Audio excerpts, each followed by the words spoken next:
Muy buenas tardes, mis queridos hermanos, amigos, visitas.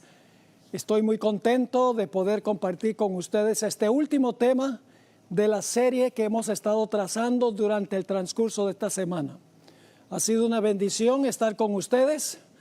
Hubiera sido mejor estar personalmente, pero lamentablemente por las circunstancias no ha sido posible, tal vez en un futuro, sino aquí, por lo menos en el reino. Hoy vamos a estudiar un tema muy importante, pero antes de hacerlo queremos pedir que Dios nos acompañe. Así que vamos a orar. Padre Celestial, venimos ante tu augusto trono. Venimos con confianza, porque venimos en el nombre de Jesús. Y sabemos que cuando Jesús nos representa, tú oyes y respondes nuestras oraciones. Imploramos tu presencia en esta última sesión de esta serie. Abre nuestro entendimiento, abre nuestro corazón y capacítanos para permanecer firmes hasta el fin, como ha sido el lema de nuestro temario de esta semana. Gracias, Padre, por responder esta oración, porque te lo pedimos en el nombre de Jesús. Amén. Esta tarde vamos a estudiar una parábola del Señor Jesús. Esa parábola se encuentra en el Evangelio según San Lucas, el capítulo 18 y los versículos 1 al 8. Lucas 18, 1 al 8. Lo primero que voy a hacer es leer la parábola. Y voy a pedirles que por favor usen su imaginación para ubicarse en los detalles de la parábola. Es decir, como si estuvieran ustedes allí en estas circunstancias. Así que empiezo leyendo en Lucas 18:1.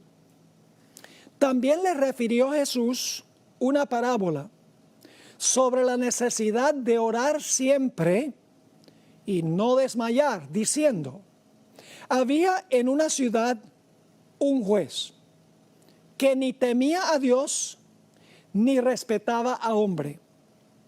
Había también en aquella ciudad una viuda, la cual venía a él diciendo: hazme justicia de mi adversario. Y él no quiso por algún tiempo.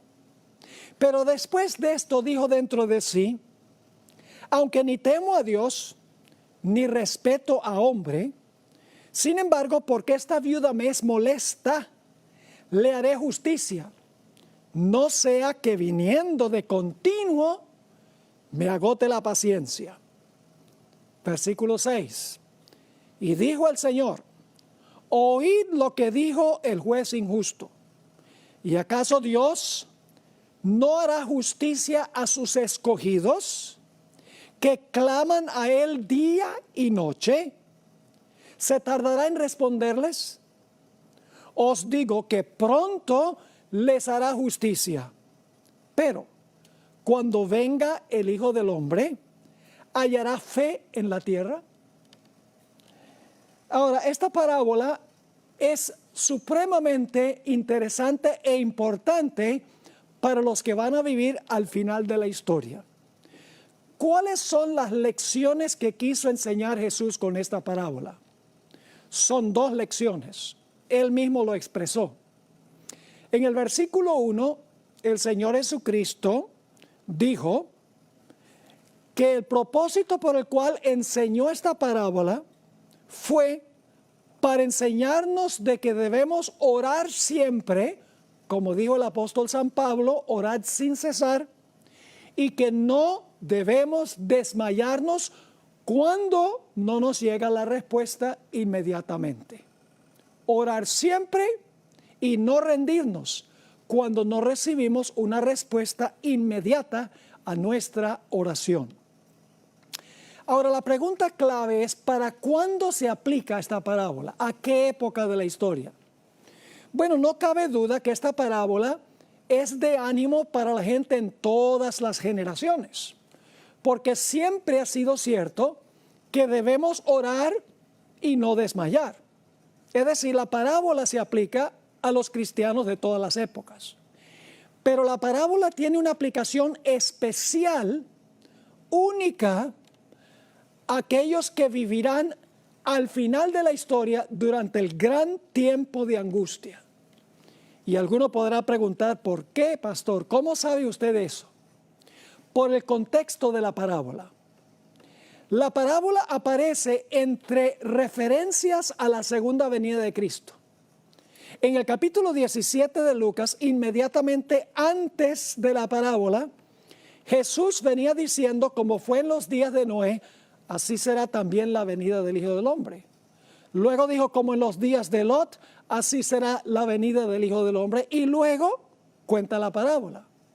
Y la parábola termina con una referencia a la segunda venida. Termina con la pregunta, cuando venga el Hijo del Hombre, ¿hallará fe en la tierra? Es decir, que la parábola se encuentra entre referencias a la segunda venida. A esa época especialmente tiene aplicación esta parábola específicamente. Ahora vamos a mirar los elementos y los personajes de la parábola. En primer lugar, en el versículo 2 encontramos que había un juez. Dice en el versículo 2, había en una ciudad un juez que ni temía a Dios ni respetaba a hombre. ¿Qué significa eso? Que el juez no temía a Dios ni respetaba a hombre. Sencillamente significa que este juez era un hombre secular. No tenía ninguna inclinación religiosa. Desempeñaba su función sin ninguna connotación religiosa. Era una persona no necesariamente irreligiosa, pero una persona secular sin ninguna inclinación especial religiosa en la parábola. Luego tenemos una viuda. Sigue diciendo allí, había también en aquella ciudad una viuda. La parábola hace muy claro que esta viuda, podríamos decir, no tenía dónde caerse muerta. No tenía hijos, no tenía casa, lógicamente no tenía esposo, no tenía amigos, no tenía dinero. Su única esperanza radicaba en que el juez le hiciera justicia sobre su adversario. Esto nos lleva al versículo 3, a donde la viuda decía, hazme justicia de mi adversario. Ahora, los que han estudiado esta parábola, los eruditos que han estudiado esta parábola, han llegado a la conclusión de que cuando el esposo de esta mujer murió, tenía una deuda muy grande con un acreedor.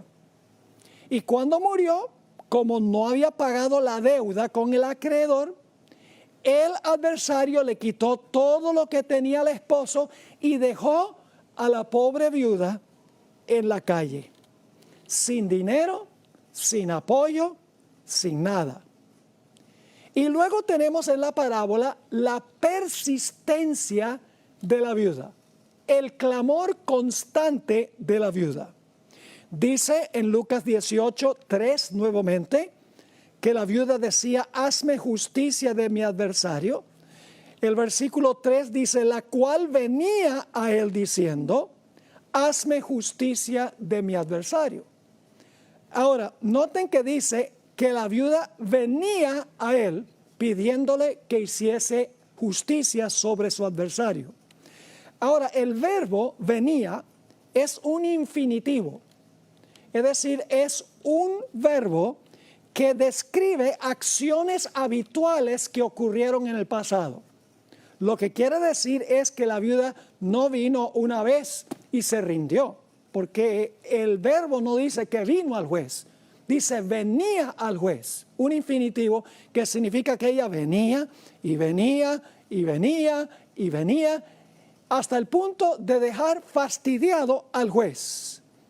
Esto lo vemos también en el versículo 5, a donde encontramos el fastidio del juez ante el constante clamor de la viuda.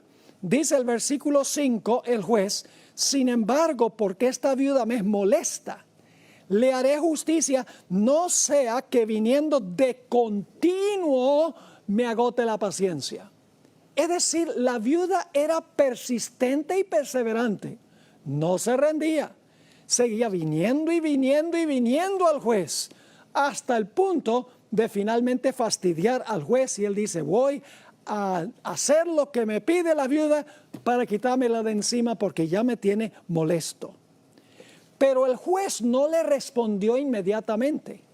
Desde el primer momento que vino la viuda, en adelante, el juez demoró por un tiempo en hacerle justicia a la viuda. En Lucas 18 dice que él no quiso por algún tiempo. Es decir, hubo una demora en esta historia en el juez hacerle justicia a esa viuda. Pero la parábola nos dice que finalmente el juez le hizo justicia. Dice así, pero después de esto dijo dentro de sí el juez, aunque ni temo a Dios, ni tengo respeto a hombre, sin embargo, porque esta viuda me es molesta, le haré justicia, no sea que viniendo de continuo me agote la paciencia. Y así fue que el juez finalmente le hizo justicia a la viuda después de una larga demora. La viuda finalmente recibió lo que le pertenecía a ella. Ahora, la pregunta clave es, ¿qué representa esta parábola? ¿Qué representan o simbolizan los detalles de esta parábola? Pues no tenemos que adivinar. Saben que algunas de las parábolas de Jesús, Él nunca explicó su significado. Por ejemplo, en Mateo el capítulo 13 tenemos varias parábolas que Jesús contó la parábola y nunca la explicó. Como por ejemplo, la parábola de los pescadores que salieron, reunieron peces en su red y los trajeron y los separaron en la playa. Jesús no explicó qué significaba eso. La parábola del tesoro escondido. La parábola de la perla del gran precio. Ninguna de esas parábolas las explicó Jesús. Pero lo bueno es que esta parábola de Lucas 18, 1 al 8, Jesús explicó su significado, lo que la parábola significa. La explicación comienza en el versículo 6, después de contar la parábola. Dice en el versículo 6, y dijo el Señor, oíd lo que dijo el juez injusto. Lo que quiere decir esto, Jesús está diciendo, aprende la lección de esta parábola. El versículo 7 del capítulo 18 explica el significado de los personajes de la parábola. Dice en Lucas 18 y el versículo 7, ¿y acaso Dios no hará justicia a sus escogidos que claman a Él día y noche? ¿Se tardará en responderles? Así que, ¿a quién representa el juez? A Dios. ¿A quién representa la viuda? Los escogidos. ¿A quién representa el hecho de la viuda clamar día y noche?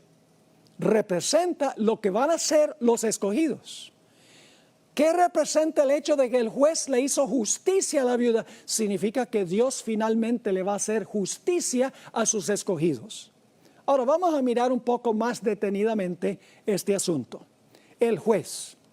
El juez representa a Dios. Porque en la explicación Jesús dice, ¿y acaso Dios no hará justicia? El juez hizo justicia y luego Jesús dice, ¿acaso Dios entonces no va a hacer justicia también? El juez representa a Dios.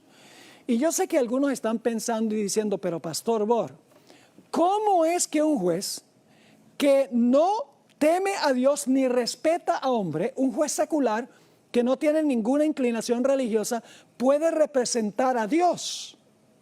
La respuesta es que el juez representa a Dios en una comparación a manera de contraste. Les voy a explicar cómo es este asunto.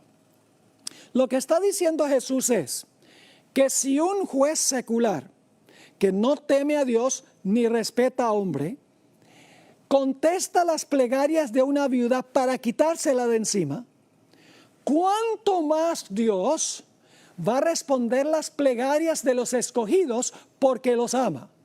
El juez responde la plegaria de la viuda para quitársela de encima. Dios también responde la plegaria de los escogidos, pero no por quitárselos de encima, sino porque los ama. Ambos responden, pero por diferentes razones. Es decir, el juez representa a Dios. Ahora, ¿quién representa a la viuda? La viuda representa a los escogidos. Nuevamente Jesús dijo, ¿acaso Dios no hará justicia a sus escogidos?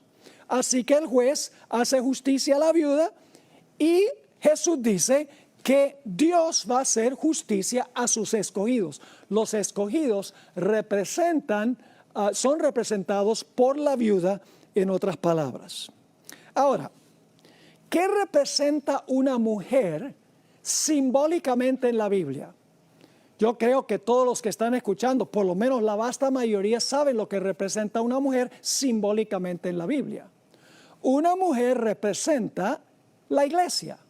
Si es una mujer pura, como en Apocalipsis 12, representa una iglesia pura. Si es una mujer ramera, como en Apocalipsis 17, representa una iglesia que ha apostatado, una iglesia que se ha prostituido. Pero ahora les voy a hacer una pregunta que probablemente nadie les ha hecho nunca. Y es, si una mujer pura representa una iglesia pura, una mujer ramera representa una iglesia caída, una iglesia apóstata, pero ¿qué representa una iglesia o una mujer viuda? ¿Qué representa el hecho de que esta mujer es viuda? Claramente, la viuda que no tiene ningún apoyo humano representa la iglesia final que va a pasar por una situación donde no hay circunstancias normales. Representa una iglesia que va a ser oprimida y destituida por un adversario. Una iglesia que carece de todo apoyo humano. Una iglesia saqueada por el adversario. Una iglesia que está pasando por un tiempo de angustia cual no se ha visto jamás en la historia del mundo, donde la iglesia, los fieles, los escogidos, perderán todo apoyo humano. Noten Mateo 24 y el versículo 21, el versículo 22 y luego el versículo 24. ¿Cuándo van a vivir los escogidos? Esa es una pregunta muy importante. ¿Cuándo van a vivir los escogidos? El Señor Jesucristo explicó cuándo van a vivir los escogidos. Si ustedes recuerdan, nuestros primeros dos temas tuvieron que ver con Mateo el capítulo 24. Y allí estudiamos en cuanto a la tribulación del versículo 9 y la gran tribulación, el tiempo de angustia, empezando en el versículo 21. Vamos a leer los versículos 21 y 22 y luego el 24. Dice aquí, porque habrá entonces gran tribulación, cual no la ha habido desde el principio del mundo hasta ahora, ni la habrá. Y si aquellos días, es decir, de la gran tribulación, no fuesen acortados, nadie sería salvo. Ahora escuchen bien, mas por causa de los escogidos, aquellos días serán acortados. ¿Cuándo van a vivir los escogidos? En la gran tribulación. Esta parábola se aplica a la iglesia en medio de la gran tribulación. El versículo 24 dice, porque se levantarán falsos cristos y falsos profetas, y harán grandes señales y prodigios, de tal manera que engañarán, si fuere posible, aún a los mismos escogidos. Nuevamente, la palabra escogidos se refiere a aquellos que van a pasar por este tiempo de angustia final. Se van a tener que enfrentar a falsos cristos y falsos profetas que van a hacer señales, prodigios y milagros para tratar de engañar a los escogidos. La viuda representa a los escogidos, y los escogidos son aquellos fieles de la iglesia, los que no son zarandeados, los que quedan firmes hasta el fin, aquellos que van a perder todo apoyo humano, pero no perderán su confianza y su vínculo con el Señor. Ahora, ¿quién representa el adversario? quién es el adversario de la iglesia que va a saquear al remanente final y los va a dejar sin nada. Bueno, la parábola no nos dice quién es el adversario. Por eso tenemos que ir a otras partes de la Biblia para ver quién es el adversario, a donde se usa la misma palabra adversario, la palabra griega antidikon. Primera de Pedro 5:8 identifica al adversario. Aquí dice el apóstol Pedro: sed sobrios y velad, porque vuestro adversario, la misma palabra de la parábola, vuestro adversario el diablo, como león rugiente, anda alrededor buscando a quien devorar. Y en Apocalipsis 12, el dragón, Satanás, está acechando y persiguiendo a la mujer. Y la mujer tiene que huir al desierto y dejar todo atrás. Es decir, el adversario que va a saquear a los fieles, al remanente fiel, los va a dejar sin nada, sin familia, sin amigos, sin posesiones, sin casas, sin carros, sin dinero, sin libertad, inclusive en la cárcel. Es Satanás. ¿Y qué va a hacer el pueblo de Dios durante ese tiempo? Bueno, el Señor Jesucristo dice que van a clamar día y noche para que Dios los libre de su adversario. Esa palabra clamar que se usa aquí en la parábola es una palabra muy fuerte, muy intensa en el idioma griego. Por ejemplo, se usa en Hechos 8 y el versículo 7 para describir a los espíritus inmundos que clamaban a gritos cuando los apóstoles los echaban. Se usa en Lucas 9 y el versículo 38, a donde un padre clama a Jesús para que sane a su hijo endemoniado.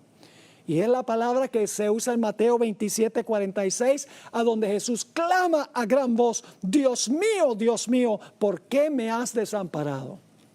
Es decir, el clamor de los escogidos durante ese tiempo será un clamor intenso, a voz en cuello, rogándole a Dios que los libre de su adversario, que los ha saqueado y los ha dejado sin nada. Pero va a haber una demora, porque la parábola dice que van a clamar a Dios día y noche. Quiere decir que va a haber una demora en Dios responder a las plegarias de los escogidos. La parábola termina con una pregunta diciendo: ¿aun cuando Dios se demore en responderles? Esa es una forma de traducir esta parte de la parábola, que es: ¿aun cuando Dios se demore en responderles? Me gusta más la traducción que aparece en otras versiones. Por ejemplo, la Biblia de Jerusalén traduce así: ¿y acaso Dios no hará justicia a sus escogidos, que claman a Él día y noche, aun cuando se demore en ayudarlos? La versión de Weymouth traduce así: ¿y acaso Dios no hará justicia a sus escogidos, que claman a Él día y noche, aun cuando se demore en hacerles justicia? Claramente va a haber una demora. El gran comentarista presbiteriano Albert Barnes escribió lo siguiente en cuanto a la demora. Leo: aun cuando el Señor se demora largo tiempo en vengarlos y prueba al máximo su paciencia, al fin los vengará. Prueba la fe de ellos, les permite que sufran persecuciones y pruebas por largo tiempo, hasta que parezca que Dios no se interpondrá. No obstante, Él lo hará y los librará. Así que hemos visto que el juez representa a Dios. La viuda representa a los escogidos que van a pasar por el tiempo de angustia final. El adversario que va a saquear a los fieles representa a Satanás. El clamor de la viuda es el clamor de los que van a pasar por la gran tribulación, el tiempo de angustia final, cual no se ha visto en la historia del mundo. La demora representa el hecho de que en el tiempo de angustia Dios no va a librar a su pueblo inmediatamente. Y claro, esto nos lleva a preguntar: si Dios ama a su pueblo, ¿por qué es que Dios no responde sus plegarias inmediatamente y los libra para que no tengan que pasar por la gran tribulación? Hay dos razones. La primera razón tiene que ver con la formación de su carácter. Dios quiere desconectar a los escogidos de todo aquello sobre lo cual dependen en este mundo. Sucede como Enoc. Enoc caminó con Dios, dice la Biblia. Llegó a caminar tan cerca de Dios, tan estrechamente con Dios, se amistó tanto con Dios, que finalmente nada de lo que tenía en este mundo le importaba. Claro, le importaba alcanzar las almas para Jesús, dándoles buen ejemplo y enseñándoles palabras, pero materialmente Enoc ya no estaba conectado con este mundo y por lo tanto Dios le dijo a Enoc, Enoc, ya tú no tienes nada que hacer ahí en ese planeta, porque aunque tu cuerpo está allá, tu corazón está acá. Ven, te voy a llevar acá para que sigamos caminando por la eternidad sobre la calle de la Nueva Jerusalén. Esa será la generación final. Dios, a través de esta tribulación, quiere desconectar a su pueblo de todo aquello sobre lo cual dependen aquí, que aprenden a depender completamente del Señor, que su carácter sea refinado en el fuego.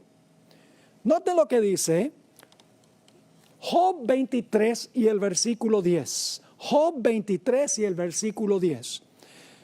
En unos momentos vamos a hablar un poco más del libro de Job. Pero Job entendió por qué él pasó por su gran tribulación. En Job 23, versículo 10, Job dijo, mas él, Dios, conoce mi camino. Me probará y saldré como oro. Job dice, yo paso por esta prueba, que es un horno, y cuando haya pasado por la prueba, saldré como oro puro, sin escoria. En Isaías 48 y el versículo 10 se compara también el proceso de purificación del carácter con la purificación de metales. Dice en Isaías 48, 10, Dios está hablando, he aquí te he purificado y no como a plata. Te he escogido en horno de aflicción. Me hace recordar la experiencia de los jóvenes que fueron echados al horno de fuego en los días del rey Nabucodonosor. Tendrían que ejercer una fe extraordinaria para estar dispuestos de ser echados en un horno calentado 7 veces más que lo que se solía hacer. Tenían que tener una fe extraordinaria, una confianza en Dios que era más poderosa que la vida misma. En el Conflicto de los Siglos, página 621, en el capítulo sobre el tiempo de angustia, Elena White escribió en cuanto a los que van a pasar por ese tiempo y lo comparó con el horno de fuego. Dice así, hablando del remanente de los escogidos, su aflicción es grande. Las llamas del horno parecen estar a punto de consumirlos, pero el refinador los sacará como oro purificado por el fuego. El amor de Dios para con sus hijos durante el periodo de su prueba más dura es tan grande y tan tierno como en los días de su mayor prosperidad, pero necesitan pasar por el horno de fuego. Debe consumirse su mundanalidad. En realidad, esa no es la palabra que usó Elena White en el cielo. Hay una palabra en inglés, mundanalidad, que es la palabra worldliness. Esa no es la palabra que ella usa en el original. En el original dice earthliness. Yo voy a crear una palabra en español. Debe consumirse su terrenalidad, lo que los tiene conectados a este planeta. ¿Y con qué propósito? Para que la imagen de Cristo se refleje perfectamente. Pero hay una segunda razón por la demora. No solamente porque Dios quiere que su pueblo deje de depender de todo lo que está aquí y dependa plena y completamente sobre Dios, que su carácter sea finalmente purgado y purificado de todo lo que los conecta aquí, sino que también hay un segundo propósito que se encuentra en el libro de Job. Satanás le dice a Dios, en presencia de los seres del universo, que su pueblo le sirve por interés. que si Dios no bendijera a su pueblo, si Dios no cercara a su pueblo con protección, su pueblo lo abandonaría inmediatamente. Aquí es que entra el libro de Job. El libro de Job es un ejemplo en la vida práctica de esta parábola. Vamos a ver en qué sentido. En Job 1 vienen todos los hijos de Dios a presentarse delante de Jehová, entre los cuales vino también Satanás. Los hijos de Dios son los representantes de los mundos que nunca pecaron. Satanás vino allá porque él le había quitado la posición a Adán. Fue representando el planeta Tierra. Por eso Dios le preguntó, ¿de dónde vienes? De rodear la tierra y de andar por ella, es decir, de supervisar mi territorio. Y entonces Dios le dice a Satanás, ¿no has visto a mi siervo Job? Vive en tu territorio, pero es siervo mío. Hombre recto, temeroso de Dios, apartado del mal. Y Satanás, en presencia de todos los representantes en el concilio celestial, en presencia de todos los hijos de Dios, los representantes de todo el universo, Satanás le dice, claro que te sirve. Tú lo has cercado con una cerca de protección. Has bendecido todas las obras de sus manos, lo has prosperado, lo has llenado de bienes. Claro que te sirve, pero te sirve como un mercenario, te sirve por interés, pero si tú le quitaras todo, te blasfemaría tu rostro. El universo vería que él no te sirve por amor, te sirve por interés. Ahora, Dios podría haberle dicho a los seres celestiales, no le hagan caso a ese, ustedes saben que ese es un mentiroso. Pero hubieran quedado dudas en la mente de los seres celestiales, hubieran dicho, oye, ¿de verdad que Dios ha bendecido a Job, lo ha protegido? ¿Quién sabe qué pasaría si en algún momento Dios le quitara todo lo que le ha dado y le quitara la protección? Así que Dios ahora le dice a Satanás, tú dices que él me sirve por interés, por los panes y los peces. Está bien, ve, te permito que tú le quites todo lo que tú quieras. Satanás sale de la presencia de Jehová. Los 10 hijos los mata. Todos los siervos que tenía, perdidos. Además de eso, perdió todas sus bestias. Era el hombre más rico del oriente, dice la Biblia. En cuestión de minutos, y sabemos que fueron minutos, porque dice que cuando un mensajero estaba dando la mala noticia, el otro llegó cuando el otro todavía estaba hablando. Es decir, en cuestión de minutos, Job perdió sus hijos, sus siervos y todas sus posesiones. Y todo el universo está observando y diciendo, ¿Job sirve a Dios por amor, por puro amor o por interés? ¿Y qué dice Job? Job dice, Dios dio y Dios quitó. Alabado sea el nombre de Jehová. Y los seres celestiales dicen, gloria a Dios, aleluya. Job sirve a Dios por amor y no por interés. Porque fíjese que Satanás le quitó todo y todavía es un fiel seguidor de Dios. Hay una segunda reunión del concilio celestial en el cielo. Van los representantes del universo allí a ese concilio, entre los cuales va también Satanás representando el planeta Tierra. Y ahora Dios le dice, ¿de dónde vienes? De rodear la tierra y de andar por ella. Y entonces Dios le dice a Satanás, ¿has visto a mi siervo Job? Que a pesar de que me incitaste contra él, todavía conserva su integridad. Claro, Satanás tiene una respuesta. Él dice, pues claro, no me dejaste tocarlo a él. Cualquier hombre está dispuesto de entregar lo que tiene con tal que no lo aflijan a él. Pero si tú permitieras que yo lo afligiera a él, te blasfemaría tu rostro inmediatamente. Todos los seres celestiales, los representantes están escuchando. Y dicen, ¿de verdad que Dios le dijo a Satanás que no podía tocar a Job? Y Dios lo ha protegido, ¿quién sabe? Así que Dios le dice a Satanás, tú dices que porque yo lo mantengo sano y salvo, que él me sirve por eso. Satanás dice, claro que sí. Dios dice, entonces yo te permito que salgas y hagas con él lo que tú quieras. Lo único que no permito es que lo mates. Escuchen bien. La generación final, los escogidos que van a pasar por el tiempo de angustia, Dios permitirá que sean probados al máximo. Perderán todas sus posesiones. Además de eso, Satanás tendrá la opción de encarcelarlos, de oprimirlos y posiblemente inclusive de enfermarlos. Pero ningún fiel de Dios morirá durante ese tiempo de angustia, porque la historia de Job es una ilustración de lo que va a pasar con los escogidos en la gran crisis final. Así que Satanás sale de la presencia de Jehová. Los seres celestiales están observando para ver qué va a pasar. Y Satanás aflige a Job con una llaga maligna desde la mollera de la cabeza hasta la planta del pie. Tan terrible era que tenía que rascarse con una teja, indudablemente desfigurándose. ¿Qué ha perdido Job? Ha perdido a todos sus hijos, ha perdido su casa, ha perdido a sus siervos, ha perdido sus posesiones y ahora ha perdido la salud.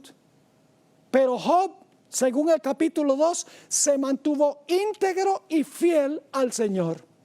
Los seres celestiales dijeron: gloria a Dios, Job sirve a Dios por puro amor. Y ahora la esposa de Job lo va a desamparar. La esposa le dice: ¿aún conservas tu integridad, Job, cuando Dios te está haciendo esto? Maldice a Dios y muérete. Ha perdido el apoyo de su esposa.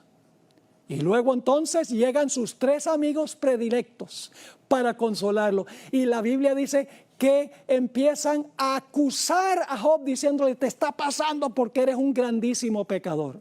¿Qué ha perdido Job? Ha perdido a sus hijos, ha perdido su casa, ha perdido sus siervos, ha perdido sus posesiones, ha perdido su salud, ha perdido el apoyo de su esposa, ha perdido el apoyo de sus amigos. Y si ustedes miran el resto del libro, van a encontrar que aparentemente Dios también ha desamparado a Job. Porque desde el capítulo 3 hasta el capítulo 38 de Job, Job está clamando a Dios para que Dios le explique por qué está pasando esto, porque esto es absurdo. No tiene significado, no tiene explicación de por qué Dios lo prosperó y lo bendijo y ahora Dios retiró su protección y le está pasando todo esto. Job no entiende. Y si ustedes leen el capítulo 3 hasta el capítulo 38, Job, como la viuda, está clamando a voz en cuello: Dios, por favor, dame una explicación. Yo sé que si yo pudiera ir allá al cielo, a tu trono, y presentar mi caso, tú entenderías mi punto de vista y tú me vindicarías. ¿Por qué está pasando esto? No lo entiendo. ¿Por qué mi mejor amigo me está tratando así? ¿Y cuál es la respuesta de Dios? La respuesta de Dios es un rotundo silencio, una demora. ¿Saben ustedes, mis hermanos y hermanas, que Dios puede responder nuestras oraciones en 3 diferentes formas? Ustedes dicen: ¿cómo que 3? Sí, Dios puede contestar sí, Dios puede contestar no, o Dios puede contestar espérate. Esa es la contestación que no nos gusta a nosotros, que Dios nos haga esperar. Pero Dios hizo que Job esperara un largo tiempo. Como con la viuda, él está clamando a Dios porque ha perdido todo lo que tiene, todo apoyo, lo ha perdido. No entiende lo que está pasando. Pero Job dice: aunque me matare, aún en él confiaré. ¿Por qué razón entonces es que Dios va a permitir que sus fieles pasen por el tiempo de angustia final? Porque Satanás va a usar la misma acusación contra la generación final que usó contra Job. Job es un tipo o una ilustración de toda una generación de santos al final de la historia. Satanás dice que los fieles de Dios sirven a Dios por interés, porque Dios los bendice, porque Dios los protege, porque Dios pone una cerca, una valla de protección alrededor de ellos. Al final, Satanás va a usar el mismo argumento y todo el universo va a estar observando lo que está pasando en este planeta. Dios va a demostrar que los que pasen por el tiempo de angustia final, ellos van a ser fieles a Dios aunque pierdan la vida, aunque no la van a perder. Van a decir como Job: aunque me matare, aún en él confiaré. Van a decir: yo sé que mi Redentor vive, aun cuando no lo puedo sentir en este momento. Van a decir, cuando me hubiere probado, saldré como oro. Es decir, la generación final va a demostrarle al universo que Dios tiene un pueblo que sirve a Dios por puro amor, que no les importa perder todo, inclusive dispuestos de entregar la vida por amor a Dios.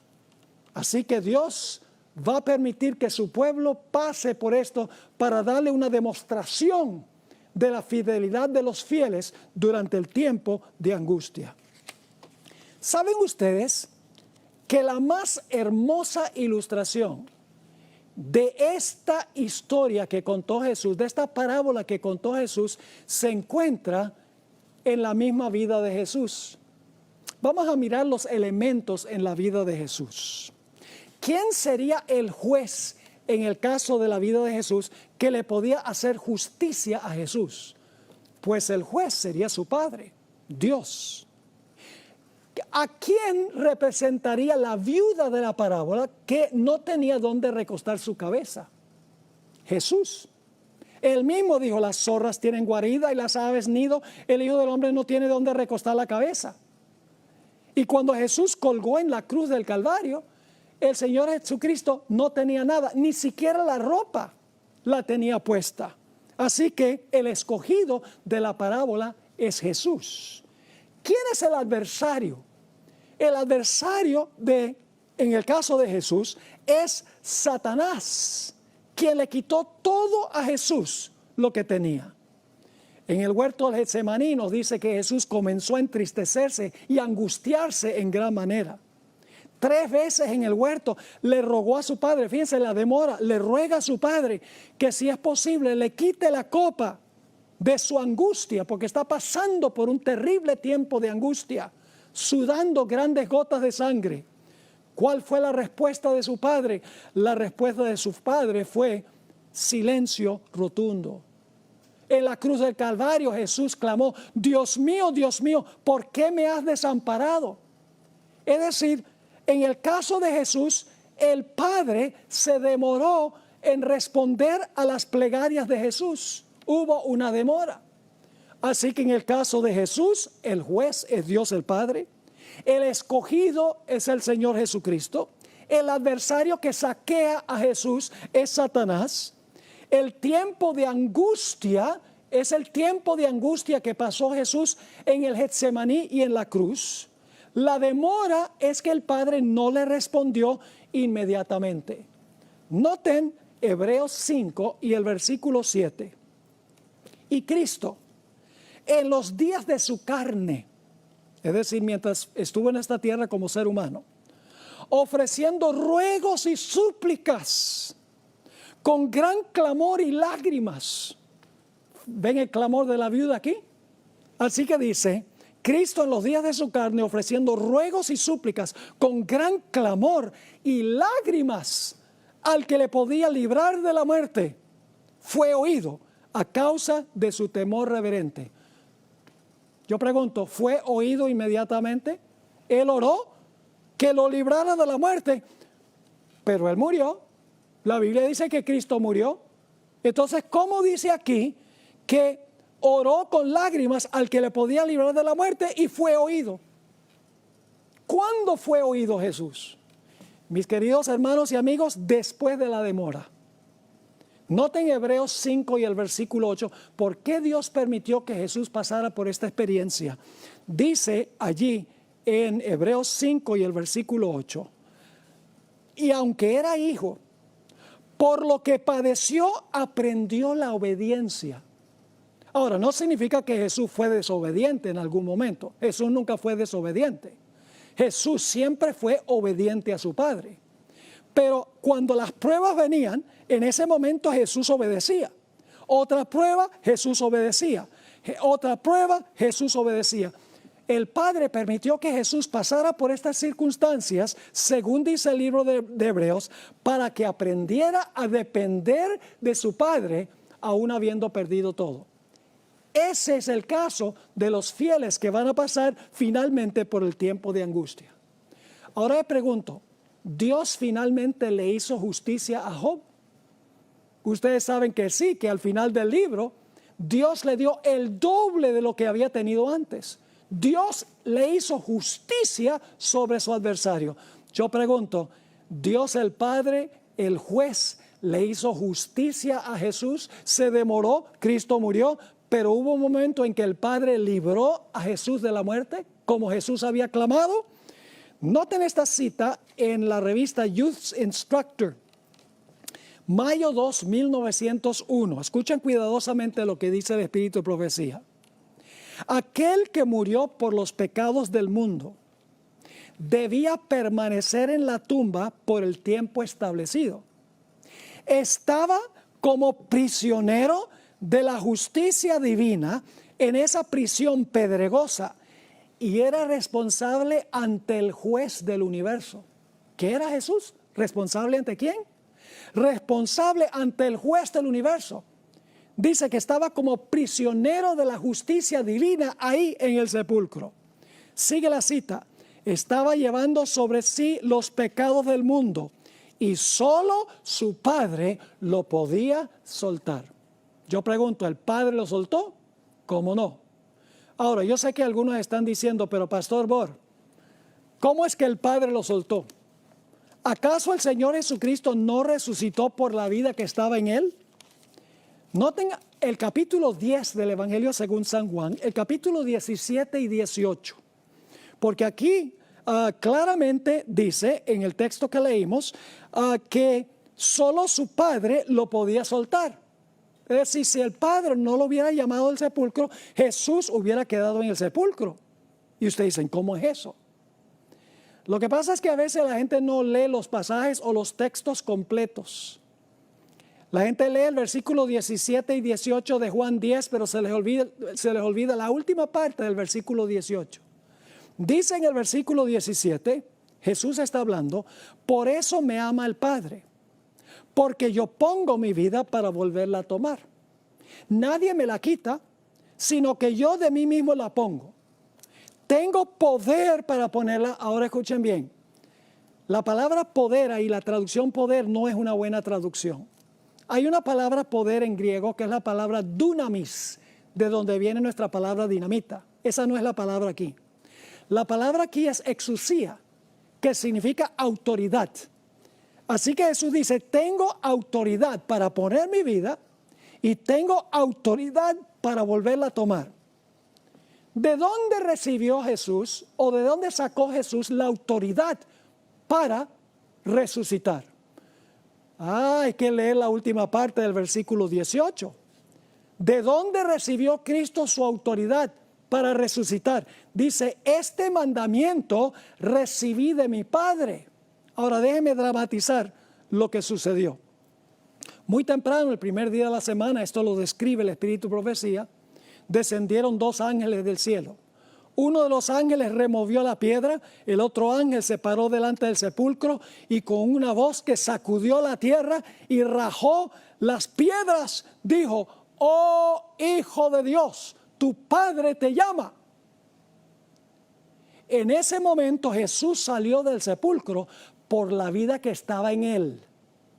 Jesús es la resurrección y la vida, pero salió del sepulcro solo después que su Padre a través de un ángel lo llamara del sepulcro. Es decir, cuando el Padre le autorizó a Jesús, Jesús salió del sepulcro por la vida que estaba en él. Pero fue por autoridad de su Padre, lo dice claramente, este mandamiento recibí de mi Padre. Allí finalmente el Padre respondió la plegaria persistente e insistente de Jesús. No, el Padre no lo libró de morir, pero lo libró de la muerte en la mañana de la resurrección. Ahora, ¿saben ustedes que la experiencia de Jesús se va a repetir en su pueblo?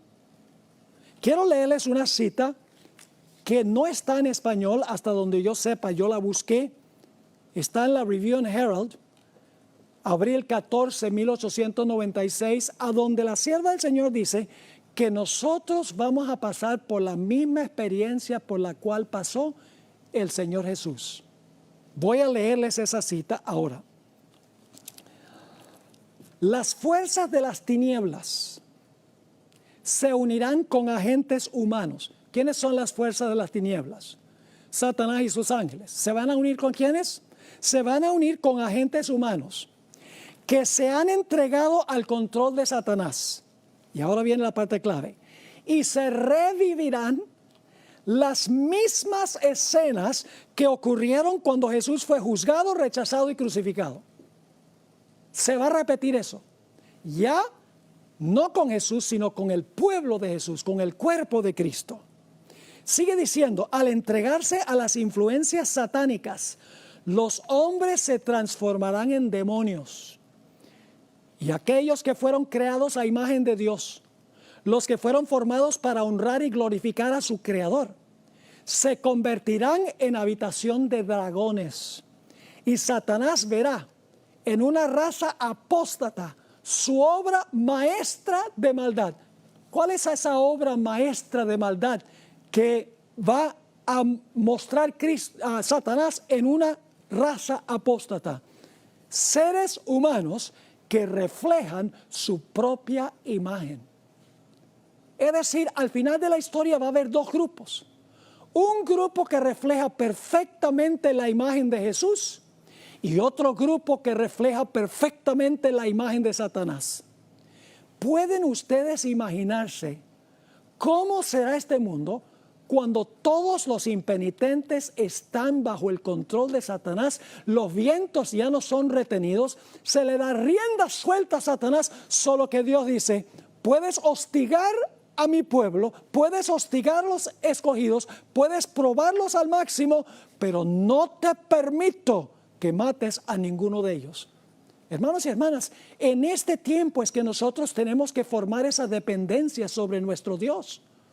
Porque cuando lleguemos a ese momento, si no hemos aprendido a depender de Dios, si no hemos aprendido a confiar en Dios, en ese tiempo no vamos a permanecer firmes. En el Conflicto de los Siglos, página 619 y la página 621, Elena White escribió, en cuanto a los que van a pasar por el tiempo de angustia, aunque sufren la ansiedad, el terror y la angustia más desesperantes, no dejan de orar. Como la viuda, echan mano del poder de Dios, como Jacob se aferró al ángel, y de sus almas se exhala el grito, no te soltaré hasta que me hayas bendecido. En la página 621, Elena White escribió, los tiempos de apuro y angustia que nos esperan requieren una fe capaz de soportar el cansancio, la demora, el hambre. Una fe que no desmaye a pesar de las pruebas más duras. Ahora, ¿cuándo desarrollamos esa fe? Termino la cita. El tiempo de gracia, eso es ahora, el tiempo de gracia les es concedido a todos a fin de que se preparen para aquel momento. Su fe no decae si sus oraciones no reciben inmediata contestación. ¿Qué fue lo que mantuvo a Jesús fiel en su terrible crisis? En el Deseo de todas las gentes, página 704, esta es una cita que tengo antes en mis notas, que pasé por alto, pero ahora la voy a leer. Deseo de todas las gentes, página 704, Elena White escribió en cuanto a qué fue lo que sostuvo a Jesús en su crisis. Dice lo siguiente, entre las terribles tinieblas, aparentemente abandonado de Dios, fíjese, aparentemente abandonado de Dios, Cristo había vaciado las últimas heces de la copa de la desgracia humana.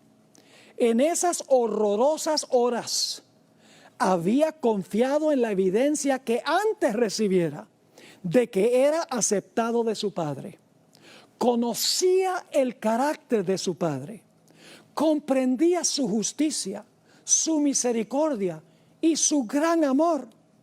Y mientras sumiso se confiaba a Dios, desapareció la sensación de haber perdido el favor de su Padre. Por la fe, Cristo venció. Este tiempo de gracia nos es concedido para aprender a depender sobre nuestro Dios. A veces, hermanos y hermanas, nosotros dependemos sobre nuestras emociones, sobre nuestros sentimientos, nuestro sentir.